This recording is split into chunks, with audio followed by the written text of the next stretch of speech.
You work hard to be financially free, right? Buying whatever you want, paying for your trip to visit wherever you want, or even doing anything financially because you have financial freedom. But what if a certain institution or individual with power controls your money, gives you a list of things you should never spend your money on, or even forces you to spend your cash and not to save it? You're probably thinking about how authorities can kill your financial freedom. Such a terrifying reality is possible though through central bank digital currencies. Now, in this video, you will get to know how it is going to be and the methods you can adopt to get away from the trap.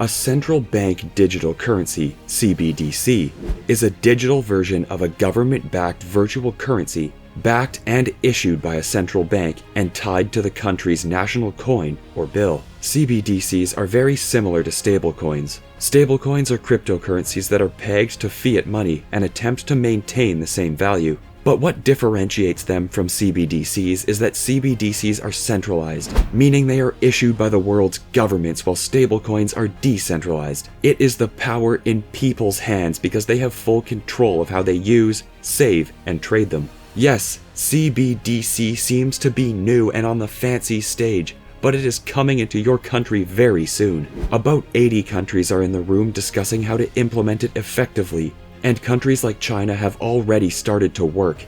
The Chinese CBDC is dubbed ECNY. But before getting into the thick of it, be sure to hit that red subscribe button. Awesome, now pay close attention. In a time of economic recession, the government does not want people to save money. Rather, they want people to spend it for it to circulate and stimulate the economy. They achieve this through CBDC by programming your money to expire, meaning that if you don't spend the money that you have in your savings within a given time, it disappears completely. So, dare I say you won't be happy when your money expires. So you will automatically want to spend it. From that principle, you will take the exact action your government wants you to. Basically, financial freedom means the way you want to spend or save your money. But with CBDC, decisions are tied to the hands of the government. It doesn't matter whether you want to save it or not. Another shocking thing concerning CBDC is that the government controls your spending habits, which means the government inconveniences you by making decisions on the types of things that you can or you cannot buy by programming your money. Also, CBDC can be used to threaten people who seem to oppose the government.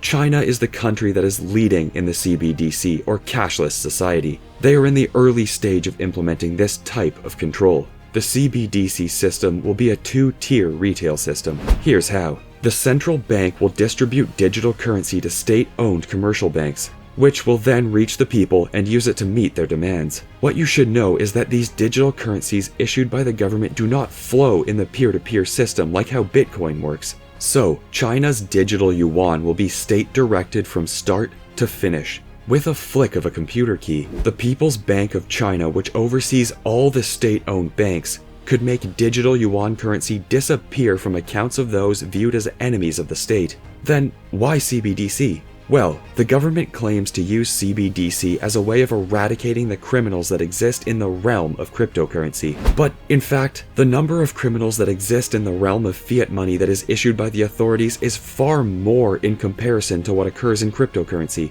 By the way, does figuring out your taxes for crypto keep you up at night? If so, be sure to check out our preferred tax software for crypto using the link in the description. Now, the good news is that we already have decentralized digital currencies, where the power is in our hands, rather than our governments to decide how we spend our own money. This means we already have a solution for security, safety, and inclusion on our money. Another piece of good news is that anyone can have access to cryptocurrencies through any device with an internet connection. Generally, whenever this system comes to your country with explanations on how it can benefit the economy of the society, it is better not to opt for it. It is predominantly for the sake of the government to control people's lives. It would be better to opt for a system that gives you full control of your money. Would you opt for decentralized currencies to fuel your spending habit as you want? Share with us in the comments section. Curious to see if CBDCs could disrupt centralized banking? Then click the tab,